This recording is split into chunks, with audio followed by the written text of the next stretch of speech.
Di Nigeria, ada seorang pendeta yang dipanggil dengan sebutan nabi, namun sekaligus sebagai musisi, komedian, serta bahkan memanggil dirinya sebagai sang singa. Obsesinya pada gulat membuat beberapa jemaatnya pernah di smackdown olehnya, dan itu dianggap sebagai proses pengobatan. Hingga akhirnya, ia juga mengklaim menang bergulat melawan setan di neraka.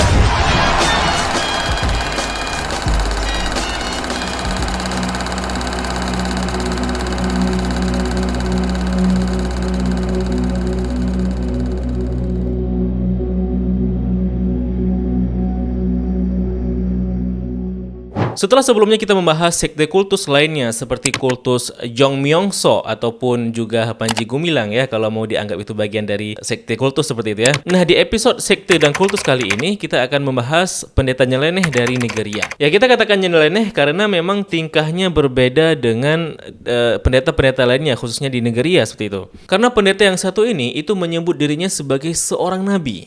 Saya nggak tahu ya, apakah ini wajar jika ada seorang pendeta atau pastor itu disebut sebagai nabi, khususnya dalam agama Kristen maupun Katolik. Tapi sepertinya kita tidak pernah mendengar ya adanya pendeta atau pastor di Indonesia maupun di luar negeri yang menyebut atau yang disebut ya sebagai nabi atau profet seperti itu. Tapi selain itu teman-teman, Odomeje ini juga seorang pendeta atau pastor yang dianggap punya kemampuan penyembuhan penyakit orang. Dan karena dia terobsesi pada dunia pergulatan, maka jangan heran jika cara ia menyembuhkan pasien atau jemaatnya itu dengan cara dibanting. Dan puncaknya teman-teman, dia mengaku pernah bergulat melawan setan di neraka dan menang hingga memamerkan sabuk kejuaraan pergulatan alam neraka seperti itu ya. Nah, siapa sebenarnya Odomeje ini? Nah teman-teman, nama aslinya sebenarnya Chukwuemeka Krill Ohanaemere dan sekarang usianya 40 tahun. Nah, nama Odomeje sendiri baru ia gunakan ketika ia sudah menjadi pendeta atau pastor, dan sebenarnya berasal dari judul lagu yang dibuatnya sendiri yang sempat menjadi hits di Nigeria, yang mana arti dari Odomeje sendiri itu adalah Tuhan yang menuntunku.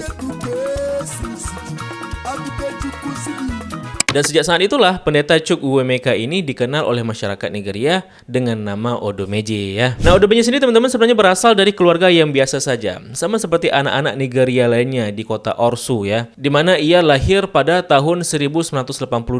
Dan seperti anak-anak Nigeria lain, setelah sekolah mereka terpaksa bekerja mencari uang untuk memenuhi kebutuhan keluarganya. Nah, Odomeje teman-teman ketika itu berkecimpung sebagai pekerja di bisnis kulit, walaupun ada yang mengatakan jika bisnis kulitnya itu punya dia sendiri gitu ya. Dan di usia belasan tahun itu, ia sendiri tidak kepikiran untuk menjadi seorang pastor atau bahkan nabi. Cita-citanya itu hanya ingin menjadi musisi atau pemain sepak bola terkenal. Walaupun pada akhirnya nuansa musisi dan skill actingnya itu masih terlihat setelah menjadi pastor gitu ya. Adapun ambisi menjadi pastor atau pendeta itu sebenarnya berasal dari ibunya sendiri. Kebetulan ibunya juga seorang yang sangat religius. Terlepas apakah ambisi ibunya itu untuk anaknya itu bermotif finansial atau memang murni spiritual kan gitu. Namun ambisi ibunya itu teman-teman bukan hanya sebatas menjadi pastor untuk anaknya, tapi lebih dari itu, yakni menjadi seorang nabi. Dari website classified.com itu menyebutkan bahwa ibunya itu berdoa tanpa henti agar anaknya itu dapat menjadi seorang nabi.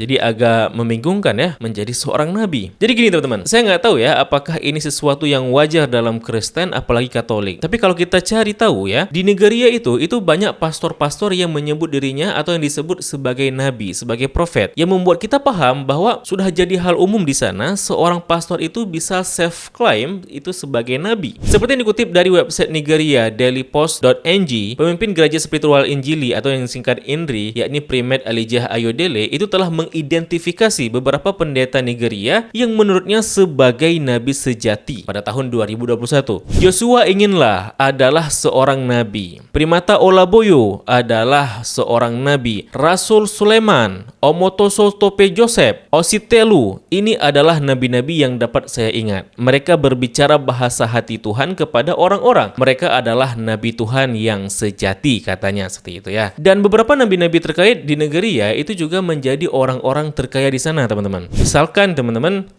Joshua inginlah itu seorang pendeta dan nabi di kota Abuja yang merupakan pendeta kaya yang pada tahun 2019 itu merayakan ulang tahunnya dengan jet pribadinya. Kemudian ada TB Joshua, pendeta sekaligus nabi dari Lagos, Nigeria ya, yang pada tahun 2011 tercatat sebagai pendeta terkaya ketiga di Nigeria. Kemudian ada Apostle Sulaiman atau Rasul Sulaiman ya, seperti itu ya, pastor dan nabi dari Auchi yang memiliki kekayaan jika dikonversi ke rupiah itu mencapai 160 miliar rupiah dengan fasilitas jet pribadi, mobil Rolls-Royce dan juga Jeep Toyota Prado. Dan nabi-nabi Nigeria lainnya yang juga tercatat memiliki kekayaan yang fantastis. Dan karena itu teman-teman mungkin cukup masuk akal ketika ibunya Odomeje begitu sangat berambisi agar anaknya itu menjadi seorang pastor bahkan seorang nabi di Nigeria. Dan benar saja teman-teman, saat ini Odomeje itu tercatat memiliki kekayaan senilai 6,5 juta dolar atau sekitar 99 miliar rupiah. Seorang anak Nigeria dari keluarga sederhana menjadi miliarder setelah mengklaim dirinya sebagai nabi di Nigeria gitu ya. Tapi teman-teman, bagaimana awalnya dia bisa menjadi nabi? Jadi ceritanya seperti ini teman-teman. Pada usia ke-19 tahun, Odomeje itu diceritakan telah dikunjungi oleh Tuhan ya, dalam tanda kutip. Dia berkata bahwa Tuhan mengatakan kepadanya bahwa dia itu akan dijadikan seperti sosok Gideon yang ada dalam Bible, dan dia akan menjadi orang yang gagah perkasa yang akan membebaskan umatnya dari tawanan iblis, katanya seperti itu. Mungkin dari sinilah teman-teman alasan yang membuatnya begitu suka membanting jemaatnya, karena ingin mempersonifikasi dirinya itu layaknya seorang Gideon yang gagah dalam Alkitab Bible gitu ya. Nah kemudian teman-teman, ia meninggalkan bisnis kulitnya itu pada tahun 2000 dan kemudian memilih menjadi pendeta hingga 10 tahun kemudian pada tahun 2010 ia mendirikan gerejanya yang diberi nama The Mountain of Holy Ghost Intervention and Deliverance Ministry, atau dalam bahasa Indonesia bisa kita sebut Kementerian Intervensi dan Pembebasan Gunung Roh Kudus di Onitsha, ini negara bagian dari Anambra, Nigeria. Sesuai dengan namanya, gereja ini berfokus pada masalah-masalah yang berkaitan dengan pengaruh setan, pengaruh roh jahat dan ilmu hitam seperti itu. Di mana produk yang mereka tawarkan itu adalah pengobatan dari pengaruh-pengaruh roh-roh jahat gitu ya. Ya, sama seperti di negara dan agama-agama lainnya gitu ya. Dimana biasanya itu ada saja sosok yang disebut pemuka agama dalam tanda kutip menjual skill pengobatannya dalam tanda kutip kepada jemaatnya dengan iming-iming sebagai bentuk mukjizat atau karomah atau keramat ya, atau kesaktian dan lain sebagainya. Dengan stigma semakin sakti orang itu maka dianggap semakin soleh dan alim agamanya gitu ya. Tapi Odomeje ini teman-teman punya cara pengobatan spiritual yang berbeda ya dengan pastor dan pendeta lainnya khususnya yang ada di Nigeria. Karena dia menggunakan branding atau cara yang unik dan sekaligus aneh, yakni dengan membanting. Dan bukan tanpa alasan teman-teman, seperti nama gerejanya yang berfokus pada pengusiran roh jahat, Odomeje malah mengajak roh jahat yang merasuki jemaatnya itu untuk bertanding gulat dan main smackdown untuk melawan roh jahat tersebut gitu ya.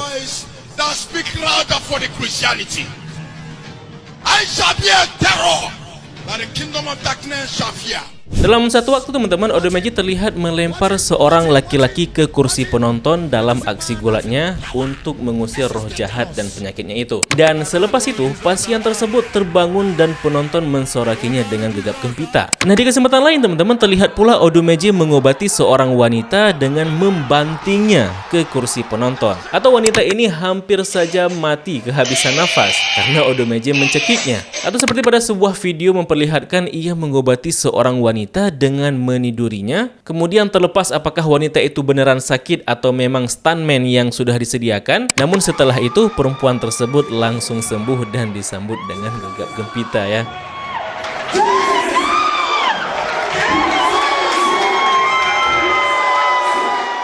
Video-video Odomeje yang sedang bergulat atau melakukan ritual pengusiran roh-roh jahat ini pun pada akhirnya menjadi viral di sosial media. Dan hal ini juga yang mendongkrak popularitasnya di Nigeria sejak tahun 2019. Dan salah satu klaimnya yang paling menarik adalah bahwa ia telah memenangkan kejuaraan gulat ritual internasional yang diadakan di neraka, di mana dia mengaku telah mendatangi neraka dan melawan setan-setan yang ada di sana dan kemudian menang. Oleh karenanya teman-teman, selain nama Odomeje sebagai champion, dia juga dikenal sebagai pendeta gulat atau pendeta radikal dan menyebut dirinya sebagai The Lion himself atau warrior atau The Liquid Metal dan The Indaboski Bahosi. Itulah gelar-gelar keperkasaan dirinya sebagai seorang nabi dari Nigeria. Selain itu teman-teman, kebaktian ala gereja Odumeje ini itu adalah dengan membuang dan dilempari uang oleh pengikutnya. Nah, hal ini teman-teman membuat gereja Odumeje sendiri sempat mendapatkan tuntutan dari Human Rights Writers Association of Nigeria atau NURIWA singkatannya. Itu karena di Nigeria memang ada undang-undang yang melarang melempar uang naira atau menginjaknya dalam kegiatan sosial apapun. Satu-satunya yang mendapatkan hukuman dari tuntutan ini adalah kepala staf gubernur negara bagian yang pernah turut melemparkan uang ke Odumeje dalam satu kesempatan. Nah, teman-teman, kasus serupa itu juga pernah terjadi ketika dia berkunjung ke Indonesia, yakni pada tahun 2019 yang lalu, ya tepatnya pada tanggal 16, 17, dan 18 Oktober. Dalam sebuah video yang diupload oleh kanal YouTube Holy Ghost Intervention TV, tampaknya ia disambut oleh sejumlah orang di bandara dan mereka melakukan pertemuan yang diadakan di Taman Impian Jaya Ancol, dan itu dihadiri oleh cukup banyak orang yang mungkin warga Nigeria yang ada di Indonesia. Dan juga kehadiran di Indonesia itu juga dilengkapi dengan ritual lempar-lempar uang. Dan ritual melempar uang yang dilakukan oleh Odumeje dan pengikutnya ini berujung pada penahanan sedikitnya 80 orang warga Nigeria yang juga terancam dideportasi lantaran mereka tidak memiliki dokumen izin kerja dan visa yang sah. Laporan juga menyebutkan bahwa pemerintah Indonesia mempertanyakan, kok bisa gitu ya imigran tanpa dokumen tersebut mendapatkan uang dalam jumlah yang sangat banyak itu. Nah teman-teman, pada tahun 2022 yang lalu Odumeje kembali viral lantaran gerejanya itu dihancurkan oleh pemerintah setempat. Nah, alasan penghancuran gereja Odumeje ini nggak ada kaitannya dengan keyakinannya ya, dengan kepercayaan Odumeje ya, melainkan murni karena lokasi bangunannya itu yang dianggap mengganggu lingkungan sekitar. Serta juga gereja ini kebetulan memang terletak di saluran drainase sehingga mereka tidak punya pilihan lain selain membongkarnya gitu ya. Namun teman-teman, kontroversinya bukan karena pengusuran gerejanya ketika itu, melainkan pada saat kejadian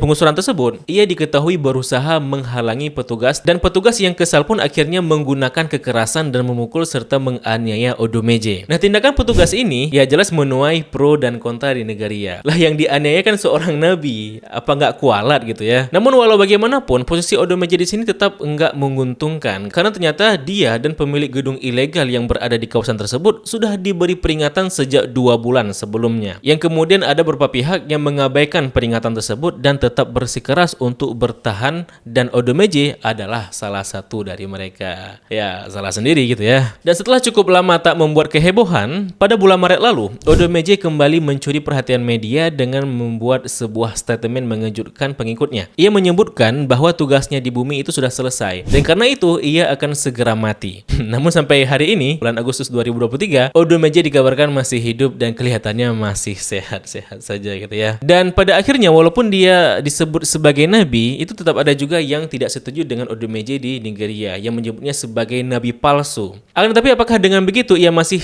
layak dianggap sebagai pastor atau pendeta? Nah, hal ini mungkin teman-teman dari kalangan Kristen atau Katolik yang berhak untuk memberikan jawabannya gitu ya. Setidaknya teman-teman, dari video ini kita bisa melihat bagaimana nuansa keberagamaan di Nigeria yang tentu mungkin jauh berbeda dengan kondisi keberagamaan di Indonesia ya. Dengan kata lain, mungkin bagi kita mereka itu aneh, tapi bisa jadi di sana itu adalah sebuah keajaiban dan hal yang luar biasa gitu ya. Tapi bagaimana pendapat teman-teman? Coba tulis di kolom komentar. Nah, kalau video ini bermanfaat, silahkan klik like dan share-nya, klik tombol subscribe dan tombol loncengnya untuk mendapatkan updatean video berikutnya.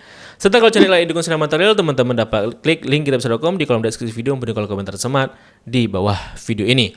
Terima kasih telah menyaksikan. Mohon maaf bila ada kesalahan. Sampai jumpa di episode berikutnya. Saya Abdillah mohon diri. Bila itu video ya. Wassalamualaikum warahmatullahi wabarakatuh. Salam damai.